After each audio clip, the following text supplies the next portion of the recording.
National Data Archive on Child Abuse and Neglect. Hi, everybody. Welcome to our NDACAN summer training series.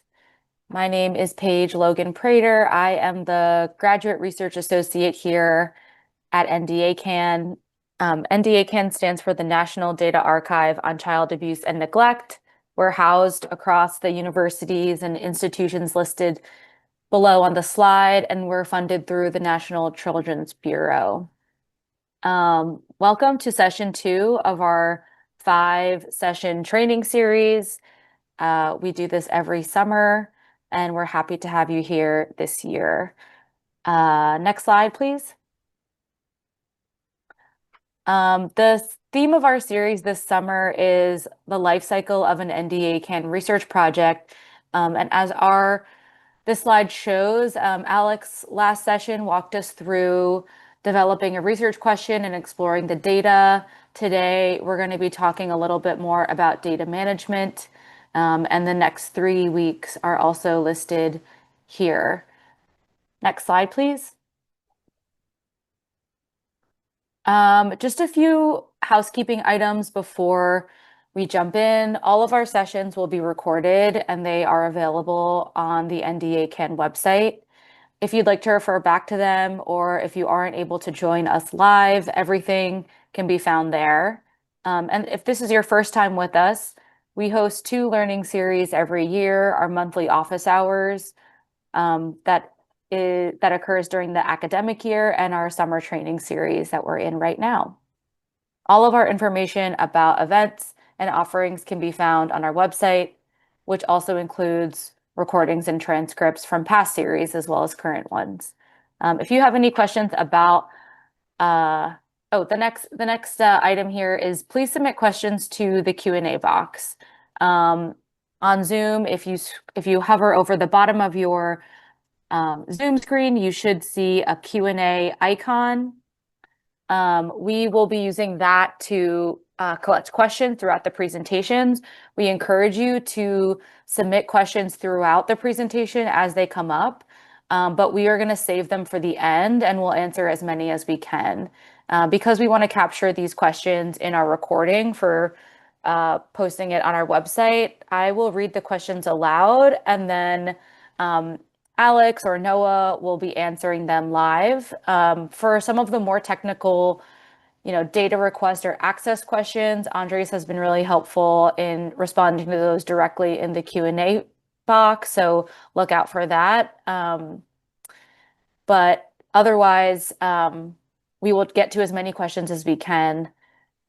And also, please reach out to Andres if you need any assistance with Zoom or any technical difficulties throughout the session.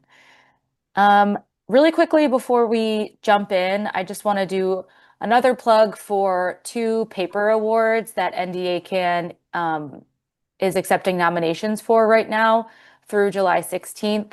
If you are on our listserv, you've probably seen a bunch of emails from me about these awards. I will be sending out some more information throughout the next couple of days.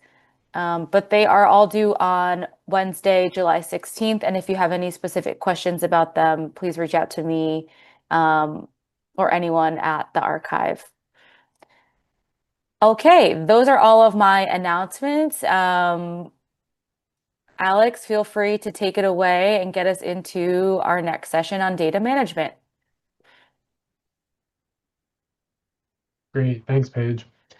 Hi, everyone. Thanks for being here today. My name is Alex Roehrkasse. I'm an assistant professor of sociology and criminology at Butler University in Indianapolis. And I'm also a research associate at the National Data Archive on Child Abuse and Neglect. This is the second session in our summer training series this year.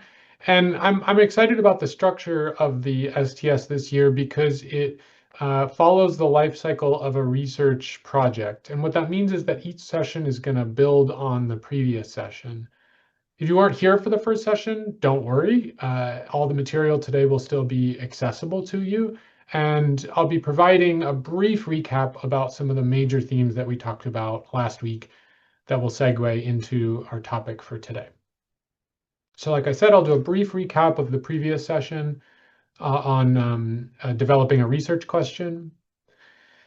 Then I'll move through a slide deck here in PowerPoint on data management. I'll talk through some basic principles, questions, strategies. Then, differently than last week's session, we'll move over into an actual demonstration of these principles, these strategies in R. If you want to follow along, you can open R yourself, but as I believe Paige mentioned, we'll be archiving this presentation, and that will include a transcript and also the output of the demonstration in R. So if you're not able to keep up with each line of code, don't worry, you'll be able to go back and find that once we upload this presentation. As Paige said, I'm very happy to take questions, and I'll leave plenty of space at the end of the presentation for that. But if questions arise throughout the presentation, please just drop them in the Q&A, and we'll do our best to address all the questions. Okay, what did we talk about last week?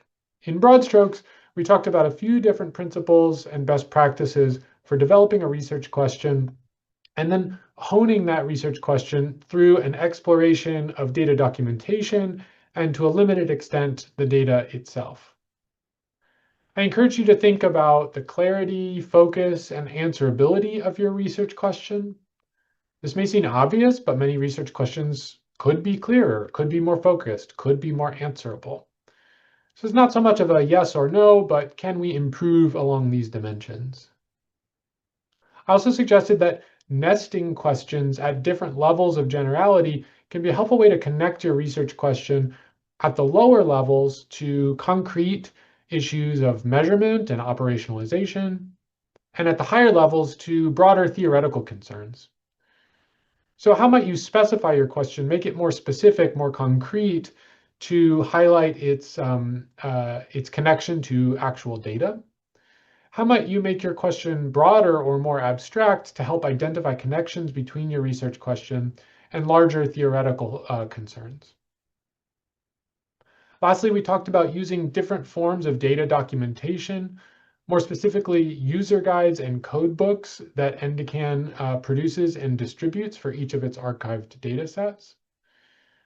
How to use that documentation to begin to explore your data, and how to use Candle, which is the archive's repository of research published research that analyzes archived data to better understand what prior researchers have done using archived data. Again, if you missed that presentation or have any questions about that presentation, you'll be able to find it archived on the NDACAN website. Recall from our prior session that we proposed a preliminary research question, and then on the basis of some of the skills we learned in that presentation, refined that research question to a working question that looked something like this. What is the relationship between lifetime incidence of removal, that is to say, removal from the home, placement into foster care? So what's the relationship between the lifetime incidence of removal and full-time employment among youth 3 years after aging out of foster care? This will be the research question that we'll be focusing on for the rest of the summer training series. So when we're exploring our data, cleaning our data, linking our data, starting to do analysis and visualization, make decisions about how to present our data, all of these are going to be framed around trying to develop a research project that answers this question. Okay, so today's presentation is focused on data management, and this is obviously a very large topic. We're just going to be skimming the surface today. Many of the things we talk about are general principles for data management. They'd be good ideas to think about, to implement, no matter what kind of data you're working with. Some of my suggestions, though, will be a little more specific to archive data, and even more specifically to administrative data that's archived with NDACAN. Recall that on the basis of our research question, the main data source we're going to be exploring this summer is NITED, but we'll also be linking the NITED to AFGARs. I like to think about data management as crisis management. There are lots of problems that arise in the research process, and it can be helpful to think about best practices in terms of what will help you avoid different crises, different problems. What are some of these problems? You're going to make mistakes. When you're coding, you're going to make coding errors. When you're trying to clean up your code or edit your code, you'll accidentally delete things that you didn't mean to delete. You'll make all kinds of mistakes, and you'll need to be able to fix these mistakes. You're also not going to remember what you did. This is maybe one of the most important things I've learned over the course of becoming a professional researcher. It's really easy to convince yourself you're going to remember some really important decision you made. It was obvious why you made that decision. There's no way you'll forget you made that decision. You're going to forget that decision. It's important that you remember each of the consequential decisions you make while doing research, and so it's important to have a record of those decisions. That's more about communicating with your past selves or your future selves, but of course we want to communicate with other people about our research process as well. Good research is transparent and replicable, and so we want other people to understand what we've done and why we've done it. Other people can't read our minds. They don't know why we've made the decisions we've made. Reasonable people can disagree about good decisions, and so it's important to have a record of the decisions we've made and why we've made them. For these reasons, I recommend a few different basic practices for kind of treating data management as crisis management. The first is to save everything and often. I like to save a version of any file I'm working on, particularly like a script, a piece of code that I'm working on. Any day that I work on it, I save a new version of that code. And at the end of that file, I just save it with like a year, month, day suffix. And so that means that my code files are kind of organized by date. It makes it really easy to go back and find different versions of my code at different points. Of course, if you work through something like GitHub, archiving of your work is a little bit different, in some ways easier, in some ways more challenging. Whatever you do, the most important thing is to save your work often, and ideally to save multiple versions of your work so that it's archived. You can go back and find different versions of your work before you made different consequential decisions. Second principle, never work from the console. This will be a little bit clearer what I mean by this when we move into our demonstration. Most statistical software will allow you to simply enter different commands or different instructions into the graphical user interface. I advise doing this almost ever. The reason for this is that when you enter commands directly into the console, there's no record of you having done so. For this reason, it's always helpful to write a script. In R, it's often called a script or a markdown file. In Stata, it's called a do file. And this is a written record. It's essentially a text file, and it's a written record of everything that you, every command that you told your software to perform over the course of a research project. Third principle, all scripts, whether it's a script or a markdown file in R or a do file in Stata, all of these different types of files allow you to make comments in the file. That is to say, like take notes about the code. And R or Stata won't actually run these notes. They won't do anything about these notes. They're just there to explain what the code is doing and why it's doing what it's doing. So when we move into this demonstration, you'll see that I've annotated my code liberally to explain to you, to myself, and to other people what the code is doing and why it's doing it that way. Lastly, I find it very helpful to keep a research journal. I do this in a Google Doc. You can use whatever works for you. But basically, any day where I'm doing any meaningful work on a research project, I just take some notes about what I did, the decisions I made, why I made them. I keep a running list of questions or to-dos or challenges that are live in my research. I can't tell you how many times I've gone back and searched through these research journals to find more information about decisions I made sometimes a month ago, sometimes a year ago, sometimes 5 years ago. You never know when you're going to need to find information about decisions you made. Keeping a journal is helpful for keeping track of these decisions. This is a way of thinking about data management as a way to avoid major problems in your research projects. Now, people organize their files and their workflow differently, but I would recommend thinking about basic file organization and workflow in this way. You want to think about having a project folder and a data folder. Your project folder can be on your computer on a local machine, but I recommend that you always have that backed up to a cloud server so that if your computer crashes or you lose your computer, you always have a backup of your project. And in that project folder, you'll have a subfolder that includes all of your scripts or your do files. And then you'll have a drafts folder that includes output, like figures that you make or tables that you make. And by tables here, I don't mean your raw data, but maybe you want to generate some summary statistics or a cross tabulation, and you might save that information in your draft file. Separately, you want to have a data folder, and it's important that this data is either on a FedRAMP authorized server or on an encrypted external drive. Those are the terms of your data use agreement with any data archived data that you use, at least any administrative data that you use. And this more secure place is where you would keep any raw data and also any derived data that still includes microdata, which would be identifiable. Again, you can have a slightly different file organization or workflow than this, but in basic strokes, this kind of organization and workflow will help you keep track of the different components of your research project and also uphold the requirements of your data use agreement. Okay, once we're up and running, it's time to start examining our data.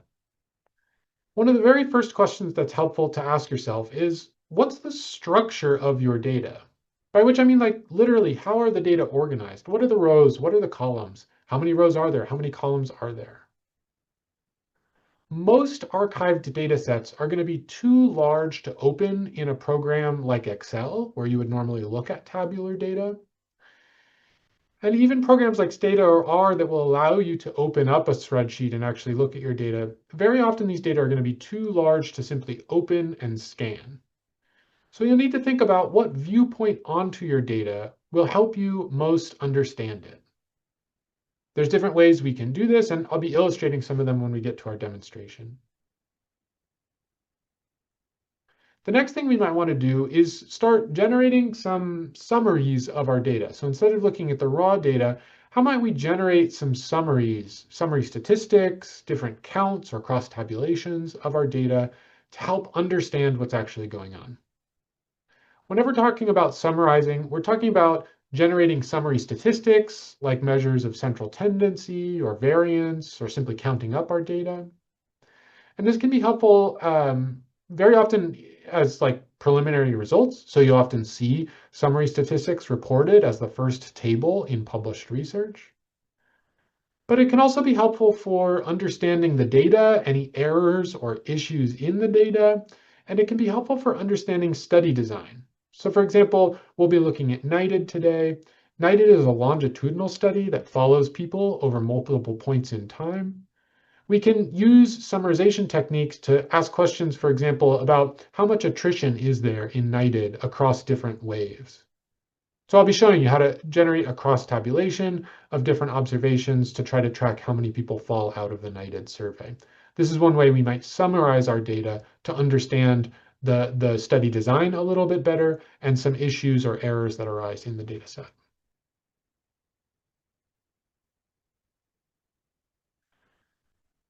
An example of a variable that we might want to summarize, begin to start exploring, is one of the main outcomes in our research, or I guess is the main outcome in our research question this summer, and that's current full-time employment.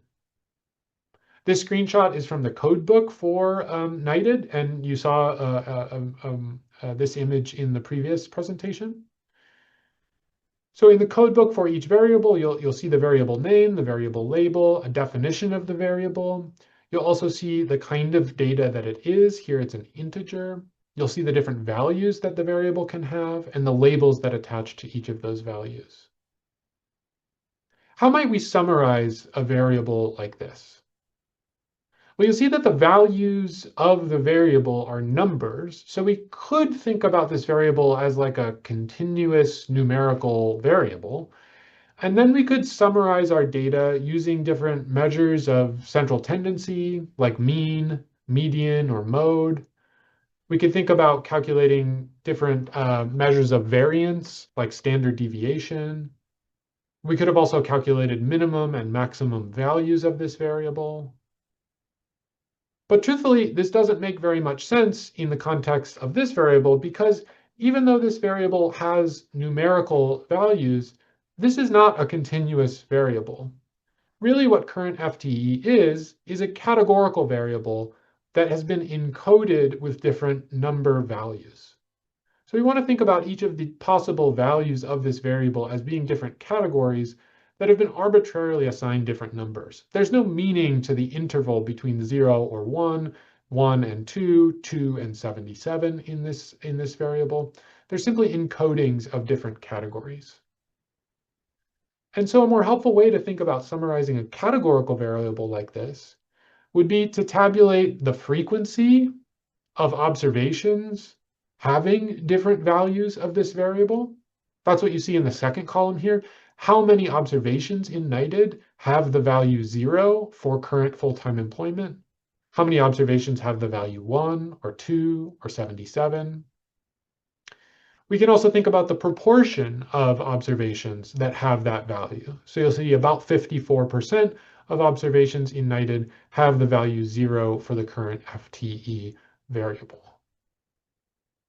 Calculating the frequency or proportion of different values can be more helpful when we're summarizing categorical variables. And I'll illustrate how to do this in R. Okay, it's important also to clean our data. Now, we would like our data to be as clean as possible when we distribute them through the archive, but I'll be candid with you. The data need some additional cleaning. At the very least, you want to look at how variables are formatted. Different variables can be formatted in different ways. They can be text variables, or what we sometimes call strings. They can be numerical variables, basically numbers. They can be factor variables, categories that might have labels. These might be ordered, they might not be.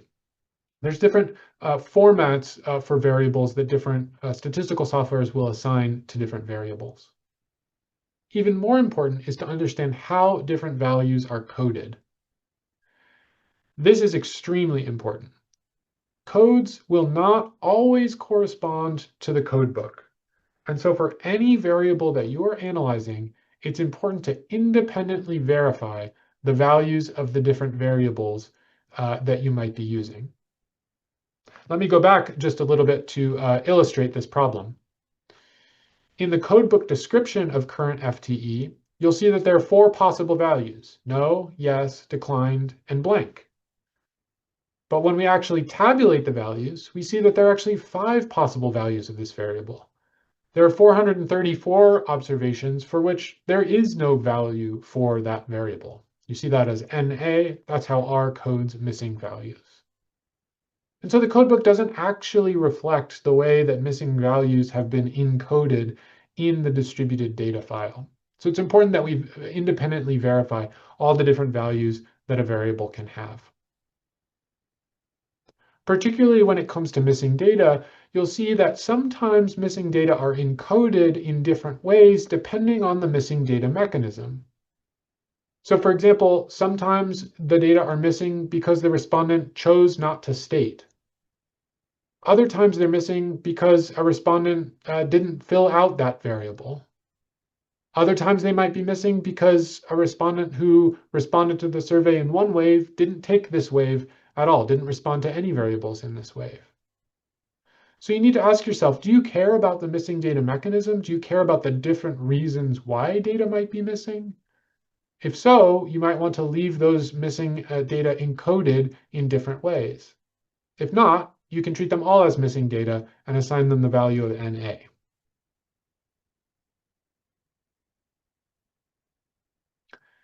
As you'll see again when we get to our demonstration, script files, do files can get quite long. Often we're implementing a certain process over and over and over again, and it can be tempting to just copy and paste our code. And sometimes this is appropriate, but it can introduce possibilities for error and interpretability. To reduce the possibility that we make errors, to increase the likelihood that people understand what we're doing, it can be helpful to the extent possible to use programmatic coding that makes repetitive processes more transparent and more malleable. What do I mean by programmatic coding? A few different things. One, we might write functions, and what a function is essentially a chunk of code or an algorithm that we name, we assign it a name. We take a process and we label it. And then whenever we tell R to run that algorithm, we sort of tell R, okay, consider this named algorithm. It will run the same chunk of code every single time. This is one way to reduce the possibility that we make an error in copy and pasting our code many times. Another example of programmatic coding is a loop. A loop is a certain process that we tell R or Stata to run. It's a single process, but then we tell it to perform it over multiple elements. So we say, okay, take this set of elements and do this one thing to it over and over and over again to each element. That's another way to avoid errors to increase the interpretability of our code. Lastly, I'll be illustrating today using many functions that belong to what's called the tidyverse, which is a kind of super family of different packages and programs in R. The tidyverse has a package called purr, P-U-R-R-R, that includes many commands, functions that are particularly helpful for programmatic coding for avoiding the kinds of problems that I'm describing here. So you can look up the purr package, you can find a cheat sheet for the purr package, you can find vignettes, illustrations of how to implement different parts of the purr package to code programmatically. How should we think about formatting our data? There may be exceptions to these suggestions, but in my opinion, rows in your data should almost always correspond to your unit of analysis. One of my pieces of advice from the previous presentation was to consider very carefully and at the beginning of your research process, what is my unit of analysis? This seems like a straightforward question. It isn't always. Getting clear about what your unit of analysis is will help you format your data appropriately. Ideally, each row in your data set should correspond to your unit of analysis. Columns then should almost always correspond to different variables. They may measure variables measured at different points in time, but more or less columns should always correspond to different variables. Very often, data sets that we distribute will already be formatted in this way. But when they don't, it's necessary to reformat this data, sometimes called transposing. In R, we'll use a set of commands called pivoting. In Stata, this is called reshaping our data. Let me give you an example of what it would mean to pivot or reshape our data. So for our project, the unit of analysis is the person. Given our research question, the unit of analysis that we'll be focusing on is the person. In the Knighted 2020 cohort file, each row does not correspond to a person. Each row corresponds to a person wave. That is to say, each row is a person measured at a specific point in time. So a single person can have multiple rows, which means that our unit of analysis, the person, doesn't correspond to the row. We have too many rows for each person. We should have one row per person. In order to address this problem, we can reshape our data or pivot our data wide. And this will leave persons as rows with variables observed multiple times represented as multiple columns. Let me try to illustrate what this means to pivot or to reshape our data. The default formatting of the Knighted file, that I just described, is what we call long data. we can visualize that on the left. So the table on the left illustrates the basic organization, the default organization of the NIDED file. You'll see here that we basically have 2 people observed 3 times. So if you look at that middle column, STFCID, this is the unique identifier for each child in NIDED. You'll see, though, that each of these IDs appears 3 times. That's because each ID is measured 3 times, has a different value of this wave variable. When we reshape our data wide, what happens is we essentially take that wave variable and we append it to the variable name current FTE. So now instead of having 1 column corresponding to 1 variable current FTE, we have 3 columns which measure the value of that variable at each wave, at each point in time. Now in the wide data visualized on the right, we only have one value of STFCID per row. In other words, 1 person, 1 row. Our rows now correspond to our unit of analysis. Okay, now it's time to move to a demonstration in R. Before I do, a brief primer in how to get going with R yourself. There's different implementations of R. Far and away the easiest and most popular is a graphical user interface called R Studio. The way you want to think about this is that R itself is a language, and it needs a sort of vehicle, an implementation that you can interact with. And so getting started with R Studio is essentially a 2-step process. There's a link here in the slides, but basically if you type R Studio into any search engine, you'll be taken to, one of the first options will be to go to POSIT, the distributor of R Studio. And there will be 2 buttons there where you can first download and install R, and then second, download and install R Studio that will implement R on your desktop. I'll be using an implementation of R in terms of R Studio, and I'll use those interchangeably.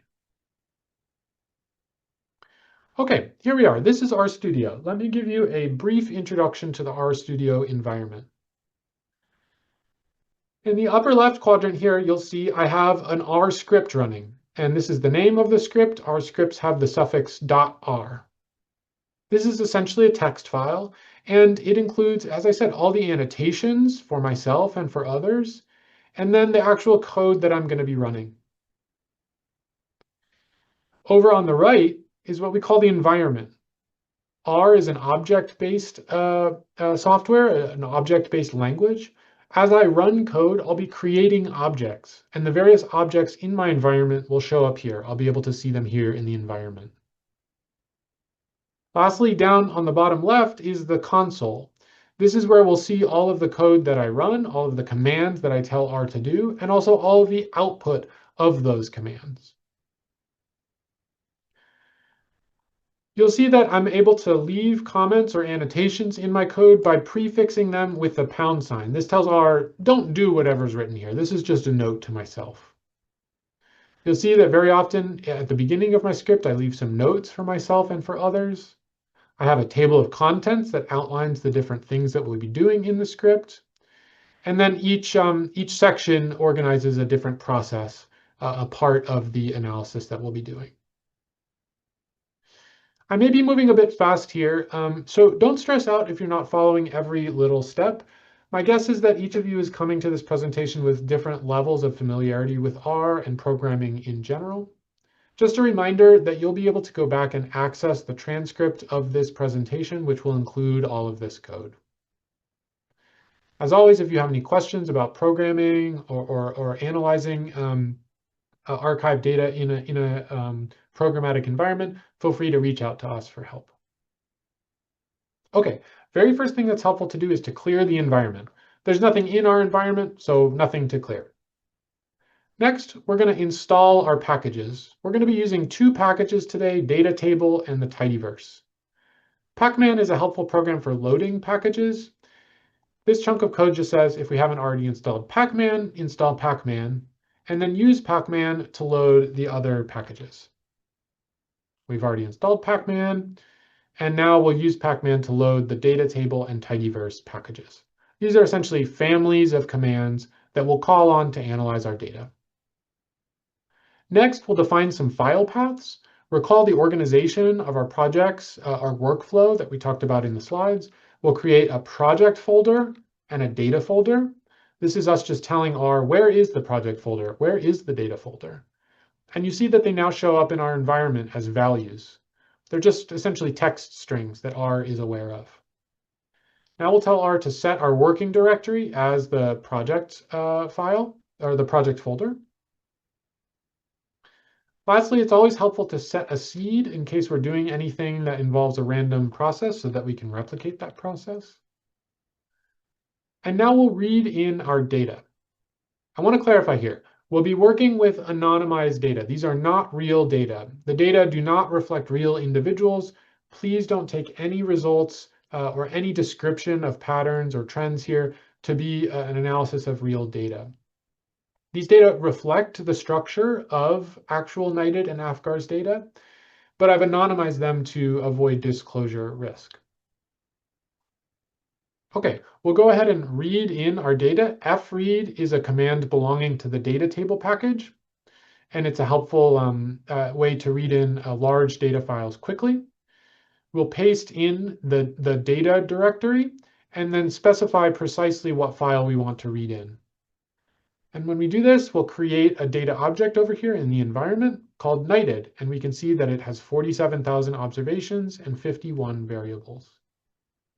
We'll also read in an anonymized version of AFGARS. This file is a bit larger, and so it takes a little bit longer to read. As you can see, 631,000 observations. Okay, let's start to examine our data. Most NDACAN data files are too large to just open a spreadsheet and look at all of them. One of the very first things that can be helpful is to just look at the dimensions of our data. If we type this dimensions command, we can see that the NIDed data have 47,000 rows and 51 columns. These correspond to observations. These correspond to variables. There are different ways, though, helpful ways to view snippets of the data.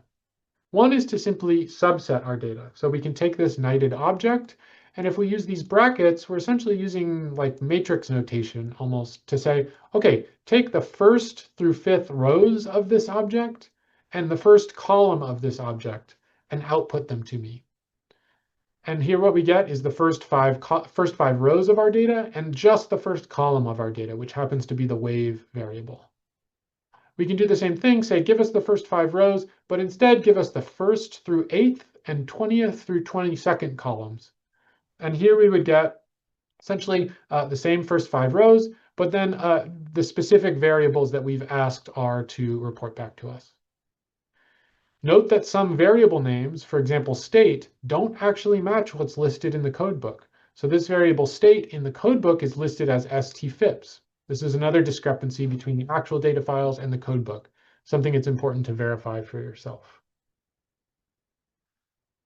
The head command is a very helpful way to examine our data. It just returns the first 5 rows of the entire data set. So here's the first 5 rows of all the different variables that are in our data set. Head can be nicely used with the variable, with the command select. And note here, we're going to introduce what's called the pipe function. The pipe function has a kind of new encoding in R. And the pipe essentially takes the preceding element as the first input of the following function. That might be a little confusing. It's basically like saying, okay, and to that thing that you just created, now do this new thing. So for example, we'll take the NIDed object, the NIDed dataset, and to that object, we'll apply the head command. And then whatever results from that, we will furthermore apply the select command, which tells us that we want to pull out just these 3 variables. When we run this chunk of code, we get essentially that head command, but selecting just those 3 variables. This chunk of code here is just equivalent to this chunk of code here, where we put each object inside the previous command. The glimpse function is another way to summarize our data, and what it essentially does is transpose the data on the diagonal. So now each column gets a row here, and we can see the different values in that row. Lastly, to get an overview of our data, it can sometimes be helpful to take a random sample. When we do the head command, we just get the first 5 rows, but maybe we want to know what things look like further down. And so we might take, for example, a 0.1% random sample of our data, and that might provide a different viewpoint onto our data, where, for example, we get not just values from Alabama, but values from different states, and we can see the different values that they have. Okay, let's move on to summarizing our data. The most helpful tidyverse command for summarizing our data is, unsurprisingly, summarize. This can be helpful for calculating all kinds of summary statistics. Now recall that we might naively summarize this variable current FTE. It had numerical values. Why don't we just calculate a mean or a standard deviation or a median? We can tell R, take the knighted object, summarize it, and in doing so, generate a new variable mean that's equivalent to the mean of the current FTE variable, where we're going to remove any variables that have a missing, any observations that have a missing value for that variable. So if we run this chunk of code, you'll see that we get values that correspond to the values I showed in the slide deck. But of course, we said that's kind of a dumb thing to do because the current FTE variable is not, in fact, a continuous variable, so we can't generate a mean or a mode for that variable. Instead, let's group knighted according to the values of that variable, and then we'll summarize observations where we'll generate a new variable n, which just counts up the number of observations with each value of that current FTE variable. The n parentheses function is just a counter. It counts the number of observations corresponding to each group. So we'll group our data by the values of the current FTE variable. We'll count the number of observations having each variable. We'll then ungroup our data and calculate a new variable proportion, which is essentially the number of each observation, the number of observations belonging to each group divided by the number of all observations across all groups. When we run this chunk of code, we get, as I showed you in the slide deck, a count of the number of observations with each variable of current FTE, each value of current FTE, and also the proportion of all observations corresponding to that variable. So about 54% of all observations have the value 0 for current FTE. About a third of observations have the 77 code, and about 1% have a true missing code. We can understand we can use summarization to understand the structure of knighted. So for example, we can use some of these same principles to see, okay, how many observations in the first wave have responses? Among that first wave, how many responded in the second survey, in the third survey? We can learn very quickly that between wave 1 and wave 2 of the survey, there's a pretty good response rate. We don't lose, I guess, any respondents. But then in the third wave, we do seem to lose a few thousand respondents. And so that's an important thing to be aware of. I'll briefly say that we can add nuance to this to analyze whether or not that attrition is dependent on the sex of different respondents. In this case, it happens not to be, but these are questions that are helpful to ask yourself as you're trying to understand the study design and any challenges to your analysis that might arise from it. Okay, let's now clean some data. As I said, most data sets are large, and so before cleaning them, often before doing really anything, it can be helpful to just pull out some variables that you know you're going to be using. If there are a bunch of variables that you know you're not interested in, dropping them will free up some memory on your computer. It will allow you to work a bit faster. So I'm going to pull out just a few variables from knighted and AFCARs that I know we're going to be interested in. So our objects get a little bit smaller. We're using less memory. It's a little easier to work. As I said, it's important to understand that your data will not always be coded exactly in the manner that they're described in the codebook. Let's look, for example, at higher ed certification. The codebook would tell you that all missing values have the code 77, but what we see is that there's about 400 observations that have a true missing value, but it's not coded as 77. And so if you assumed that all missing values were coded 77, you would miss a small but non-trivial number of observations with missing values for that variable. Let's recode a bunch of variables how we want them to look. This is a big chunk of code, and I'm recoding multiple variables in one chunk of code. But notice that I'm essentially saying, okay, take this sex, or create a new sex variable, and we're just going to factorize the existing sex variable. There already exists a sex variable. We're just going to tell R, treat this as a factor variable, and give it the labels male and female. Here we're going to take the race and ethnicity variable, and we'll say, okay, look, there already exists a race and ethnicity variable, but sometimes missing values are coded as 99. We want to tell R to treat missing values as missing values. R understands missing values as NA. So here what we're doing is we're saying, okay, if the race and ethnicity variable has the value 99, replace that variable with NA, otherwise keep the value of that variable. Then we're taking that variable, which has 7 different numerical levels, and we're labeling them according to the categories that they encode. We're essentially doing the same for higher ed. We're recoding the variable to 4 levels, which correspond to no high school, vocational, and associates or more. And then again, we're recoding the missing values in the current enrolled variable. Sometimes they're coded as 2, sometimes they're coded as 77. We want to treat them as missing, tell R that they should be NA. We can run this one chunk of code, and R will clean each of these variables in turn. Now, there's several other variables that we're interested in: current FTE, current PTE, employment skills, that all code missing values as either 2 or 77.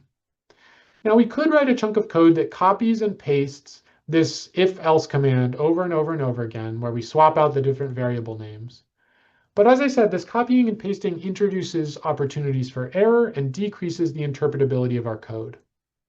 So one way we might write this chunk of code more programmatically would be to say, okay, R, let's mutate some variables. We're going to create some new variables or modify some existing variables. Let's move across each of these 3 variables. And as we do, we'll apply this single function, which says if the value of that variable is in the string 2 or the set 2 or 77, we'll replace it with a missing variable. Otherwise, leave that variable as it exists. When we run the single chunk of code, it will perform these 3 different cleaning operations identically to the 3 different variables. This is one way to code programmatically so that we increase interpretability and avoid errors. Let's examine our new data. So here's our new data set, a smaller number of variables, all cleaned up in a nice way. We can summarize each of these variables. Let's focus just on the current FTE variable. We'll see that 25,000 respondents were not full-time employed, 5,000 were full-time employed, and we're going to have to figure out a way to deal with this. 16,000 people had missing values for this variable. I won't talk through the cleaning of the AFGARS data. Suffice it to say that it's all very similar to the cleaning of the NIDED data. I want to highlight one trick for dealing with missing data in administrative data where we have repeated observations of the same person.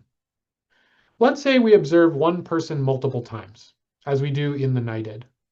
Let's say in one of those observations, we have a missing value for, say, their date of birth. But in another observation, we do observe their birth. That value is not missing.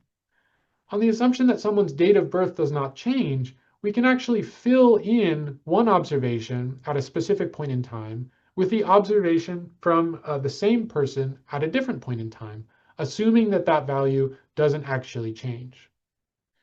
Let's see how often this occurs. Well, let's see, for example, for date of birth, 434 people are missing date of birth, 434 people are missing the variable sex, and 1,099 people are missing a value for race and ethnicity.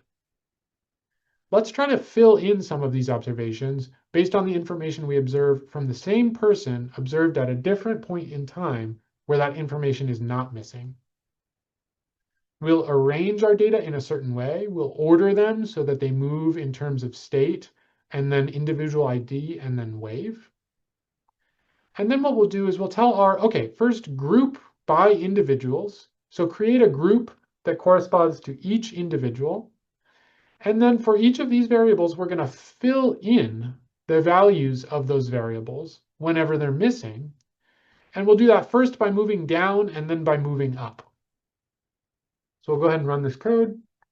This code will take just a second to run. It's a slightly more complex process than anything we've done so far.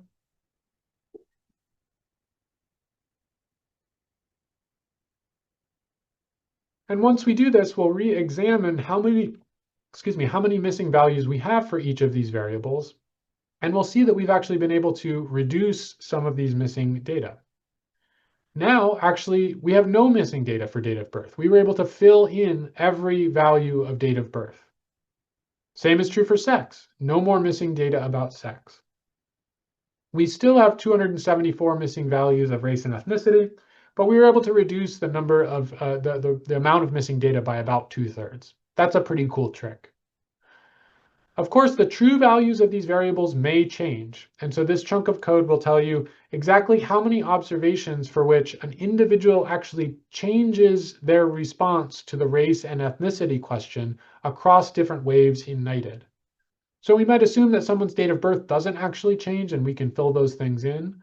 But other things like race and ethnicity do change across time. People change their racial and ethnic identity. And so this strategy is only valid on the assumption that the variables to which we apply it do not change over time.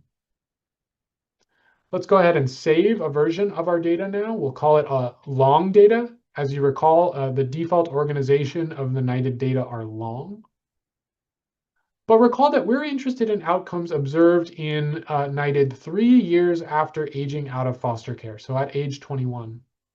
This is the set of observations in wave 3. We could just drop all of the earlier waves, drop wave 1, drop wave 2 from our data. Then we would have our data formatted such that each row corresponds to a person. But we might also want to use earlier outcomes as predictors for later outcomes. We might want to treat information from wave 1 or wave 2 as a predictor of outcomes in wave 3. If that's the case, what we want to do is pivot or reshape our data wide so that each observation, each row corresponds to a person, and each variable shows up as multiple columns observed at multiple points of time. The way we do this is to take our NIDed object, to pivot wider. We tell R, okay, what are the columns that will continue to identify each row or each unit of observation? And that is the unique person ID, and we can also include these other variables as identifying variables. We will pull names for our new variables from the wave variable. That means this variable will go away, and we will take its value and assign them to the variable names.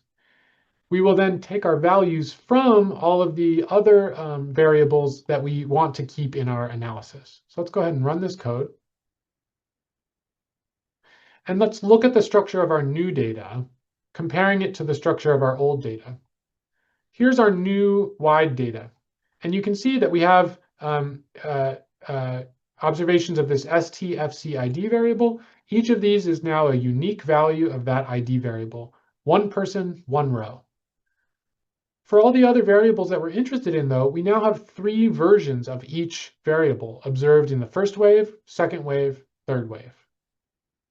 This is what we call wide data, and it differs from the long data. Here's the long data, where we have multiple observations of each ID variable. So single person, multiple rows. That's because we're observing them in multiple waves, and we only have one column corresponding to each variable. Our wide data have a different structure where for each wave, we have a different row corresponding to a variable. Let's go ahead and save our wide data and also save our AFGARS data. And it will be these files that we'll pick up next week when we start to do some exploratory, when we start to link our data. That is to say, connect the NIDed data to the AFGARS data. Okay, that's it for my presentation. So we have about 6 minutes left for questions. I'll let Paige address each of the questions as she sees fit. Thanks, Alex. And thanks so much for this super helpful walkthrough of R. Most of the questions that have come through are around access to the R script and example code. And I just want to confirm that those will be available. They'll be posted on our website, correct? Yes, those will be posted on our website. Okay, great. Yeah, everything will be posted, recordings, transcripts. It just takes a little bit of time to prep everything and have it ready for public access. And so bear with us. But that all of that will be posted online and is available. And also just a plug for if you weren't with us for the academic year for our monthly office hours series, there was a R training component for that series, and all of those transcripts and recordings and course files are also on the website at our events on our events page. So the link that I put in the chat has everything from the past, and we'll have everything from this series as well. Alex, there is one question about, I think, some of the coding. And I don't know how to communicate Yeah, it. sure. I can answer that question. Okay, perfect. First, That'd be first great. though, Paige, in response to the earlier question, so yes, the scripts should be, Andres, if I understood you correctly, it's not just the output of this presentation, but the R script itself that will be posted on the archive. Is that right? Yes, the R code will be in the PDF slides of the presentation at the end of the slides. Perfect. Okay. Is it possible to simply post the R script as well, the R script file? That's possible. Okay. Yeah, so I just want to clarify that the code I've shared with you today is, we're standing on the shoulders of giants here. So I am by no means a coding wizard. You should not take this as the gospel truth. But most of what I've learned about coding, I've learned from looking at other people's code. So you should feel free to steal, repurpose, use this code in whatever way is helpful to you. No attribution necessary. We're very excited to kind of make whatever coding resources available that we can. I have found myself that this is the most helpful way to learn how to code. On that note, there was an anonymous question about pipe operators. The simple answer is yes. There's a kind of new way to write a pipe in the tidyverse world that corresponds to there are very, very slight differences in the pipe operator for the two different the sort of two different pieces of syntax that the question asker listed. But for all intents and purposes, those operators are exactly the same. Yeah, so you can use those interchangeably. And in fact, you'll see in my code, as I update old code, you'll see both types of pipe pop up. They're exactly the same. Thank you, Alex. And just want to give you some flowers because we have a comment that presentations 1 and 2 are very clear and helpful, and that you are a great teacher. So we're really happy that things are clear and helpful. And yeah, I think we're excited to keep the series going. As always, if you have any questions, Alex, Noah, and my contact information are here. And that brings us right to the end. Next week, we will be meeting on the 16th. The topic will be linking data. We'll be back with Alex again. And we look forward to seeing you all next week. Thank you all so much. Thanks, everybody. The National Data Archive on Child Abuse and Neglect is a joint project of Duke University, Cornell University, University of California, San Francisco, and Mathematica. Funding for NDACAN is provided by the Children's Bureau, an office of the Administration for Children and Families.